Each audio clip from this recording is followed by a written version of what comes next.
there are no words to describe it. I'm literally just sitting there trying to think, saying they're amazing. It's an understatement. But I mean, look, we'll catch this bit if we can, please. Yeah. So it's kind of a case of, look, we are. Our chances against City, let's be brutally honest, they are slim. However, if you look at Chelsea over the past 15 years, you're saying we have a shit record in the past decade in terms of trophies, which is bollocks, with 3 FA Cups and 1 League Cup, and three Premier Leagues? In the last 10 years. I didn't say trophies, I said Cups. 2 Premier Leagues. No, 3. 3 Premier Leagues, 1 Champions League, yeah. And 1 Champions League. It's another tournament. But so our record is good. But I mean, we lost in the Super Cup final. Gutting though. Falcao absolutely destroyed us. But and Lukaku missed a penalty against Bayern Munich. He did. And then was sold a few days later, wasn't he? Mm-hmm. Yeah, we scored in the last. They scored in the last second, didn't they? Yeah. But yeah, I mean, look, this City team's depth is ridiculous. The capabilities that it has is ridiculous. The mentality it's created, despite winning a Premier League last season. If you look at other teams in the past, in terms of retaining trophies, their mentality is ridiculously good. They're going to go into this wanting to make it 2 out of 3. What do Chelsea have to do as a team to stop Manchester City? There is only one thing: play the same way we did at home. The only thing is we played that way because we had no forward. We'd have to go back to that system, which we won't do because Higuain's and have to play that way the same way we did. But I don't think we will, because that was a one-off necessity due to a lack of players at the time, a lack of certain players at the time. I think the one thing that you need to do is to stifle their attack. Easier said than done. And we all hated the 1-0 loss against City last season when Conte was in charge. However, he managed on the best part of it to stifle their attack and kept it to 1 goal. Exactly. Well, this is his words were, you're not going to leave yourself open to a team like Manchester City, otherwise it will be 3 or 4 goals. Next season, 6 goals under Mauricio Sarri. Is there going to be a absolute... Is he going to change? That's all I want to know. Is he going to change? I'd like to say so.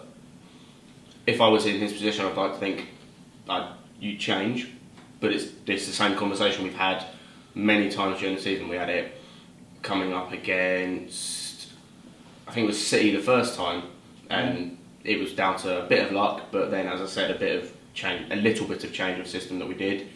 But that was off the back of hiding against Wolves only a couple of days before. So, but yeah, we've seen it other times this season where he's had to change either through needing to rotate a little bit or needing to change the system in game, and he hasn't done it, and it's stayed the same. So.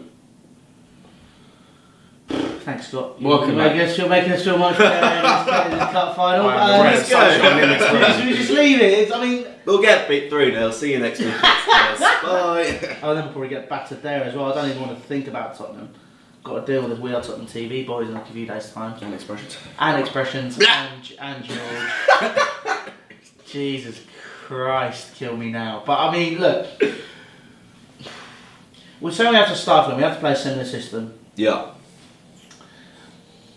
I want to address, in terms of how we were playing, that game against Malmo. Now, we had a big debate on the way home, didn't we, in terms of the shape we were playing. I thought we were playing Kante next to Kovacic, maybe in preparation for this game. Other people were saying we were still playing the same system. Other people were saying there was no shape in midfield because Jorginho wasn't playing. And it goes on and on and on and on and on. The shape I saw was a 4-2-3-1, which is what I've been crying out for personally for the past 3, 4, 5, 6, 7, 8, 9, 10 weeks, 11. But it's kind of a case of, you know, do you think he's going to play that system, or what do you think he was playing in that Malmo game? I think he was I think he was trying to play a little bit more fluidity. And I think that only is off the basis that Jorginho wasn't starting, so he didn't have that rigidity to keep everybody intact. I think Kante was a lot more, I don't want to say fluid, but he had the ability to turn up in spots that he just didn't have the free rein to do in the past. I can't see him trying to implement a more fluid central three simply because it's Maurizio Sarri. He doesn't like to change. And at City, you don't want to have a fluid three in midfield against Manchester City. It's fine, you can have a little bit of a tryout against Malmo, but against City, if you make a mistake, they're going to score in 2 minutes. You saw the spaces Malmo were getting in that midfield, and that's Malmo. No offence to them, but their midfielders are nowhere near the level of City's. Imagine De Bruyne or Bernardo Silva or Fernandinho picking the ball up in those spaces. Well, we can actually. It happened last time. We saw it. I mean, I think it's just a case of we have to really be careful in terms of how we manage this game. I think we have to really have the right mindset about ourselves, and I think a lot of it does come down to mindset. That City game, another prime example. We lose 1-0 to Leicester in the next game because of our how would you say lack of penetration. Alright, Scott. Okay, calm down, mate. I've not had a problem with that. Oh God, I didn't need to know that. Oh, I can taste that. Warm and salty. My mum watches this.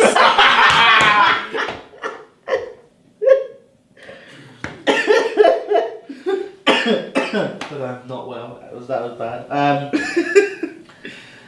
I've now forgotten what I was fucking saying. Okay. I know. We need to lack of mentality. The word's not je ne sais quoi, but it's like what is it when the rabbit, the hare and the tortoise story? He got not cocky, but it was. Just got ahead of themselves. Yeah, pretty much. It felt like we got ahead of ourselves, and it cost us because Leicester literally just went through the midfield 1-2-3 passes. Jamie Vardy was through. A man who has an amazing record against the top six. Yeah. And they won 1-0.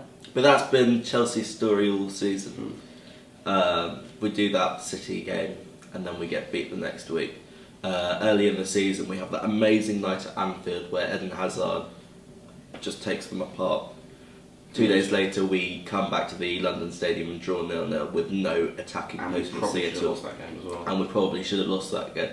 It's the story of Chelsea's side because we can beat the top six. We've seen it with Spurs in the second half of the season when we beat them on penalties, we beat them on the night and we beat them on penalties. But then we go the next week and we lose. The Bournemouth result comes 3 days later.